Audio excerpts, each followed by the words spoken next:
જય દ્વારકાધીશ મિત્રો. તો ત્યાંના વાગી રહ્યા છે 6. તો આપણે પાછા બ્લોગ લઈને આવી ગયા છે. તો આગળ સુધી જોજો, મજા આવશે.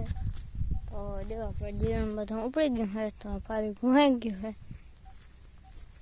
તો અત્યારે આપણે ટ્રેક્ટર બધું ખાલી થઈ ગયું હોય હોલ. તો બધું ટ્રેક્ટર બીજે ખેતરે હાલે છે. નાની મિની ટ્રેક્ટર છે આપણે, તો એ ખેતરે ગઈ છે. મોટું ટ્રેક્ટર દેવા સામે પડ્યું હોય ને થોડું હાલે.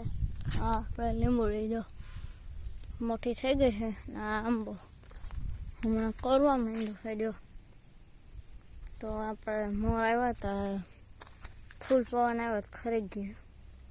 મોરના ઓલા ફૂલના હોય તો ખરી ગયા, જો એકમાં નથી. આમાં જો કેરી આવી ગયું છે. તો આ એક માર્યું, બાકી બધા મોર ખરી ગયા. ફૂલ પવન આવ્યો તો આપણે દેવાનો ઓર્ડર કરી દીધો છે. કોથળા બાંધી દીધા, પવન ઓછો લાગે એટલે આપણે કોથળો રાખી દીધો ને અમને કોઈ દિનથી એને ઓર્ડર આવી દે ને પવનનું કેરી ખરે ને તો કેરીને બધું ખરી ગયું.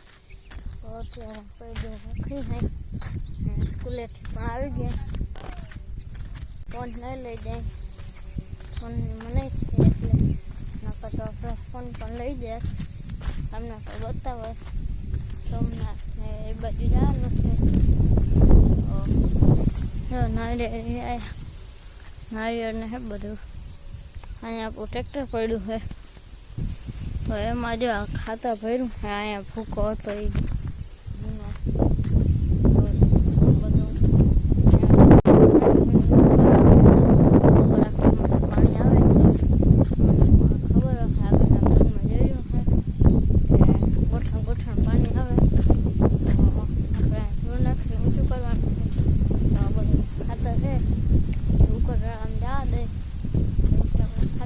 થઈ દે એટલે જે થોડી ભરીને રાખી દીધી છે. જીરા મૂકીને નાખ્યું છે. ખડ વાવે ખાલી ભેંસો માટે થઈ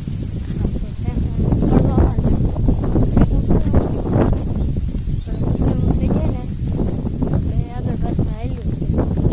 એટલે તો હવે જો આપણે મગ વાવ્યા હતા, તો એ ખેતરે જઈ છે. તો તમને બતાવીએ, મગ તો ઉગી પણ ગયા છે. તો આપણે હમણાં સ્કૂલે જઈએ એટલે પાસે છે રસ્તો, ત્યાંથી તો જોતા જઈએ તો દેખાય છે મગ તો ઉગી ગયા છે. ટપક ઉપર આવ્યા હતા તો મગ કેવા થાય આમ છે બધું તમને બતાવશું. તો આગળ સુધી વિડીયોમાં બના રહેજો. તો જો મળી આ બધી છે. તો જો આવા કંઈક મગ ઉગી ગયા છે. તો જો આખા ખેતરમાં નડી થઈ ગઈ હોય. તો અમને બતાવવાનું ચાલુ થાય છે. તો જો આવું રીતે કંઈક પાણી પડ્યા રાખે છે, ટીપું ટીપું પડ્યા રાખે. જો આ મગ આવા બધા થઈ ગયા છે. અહીંયા લાઈન દેખાય છે. જો આટલું બધું ભીનું થઈ જાય. આપણે આમ ફેરવી નાખી નળી હારમાં સોલીને હારમાં જા દે નીચે બધા પી લઈએ.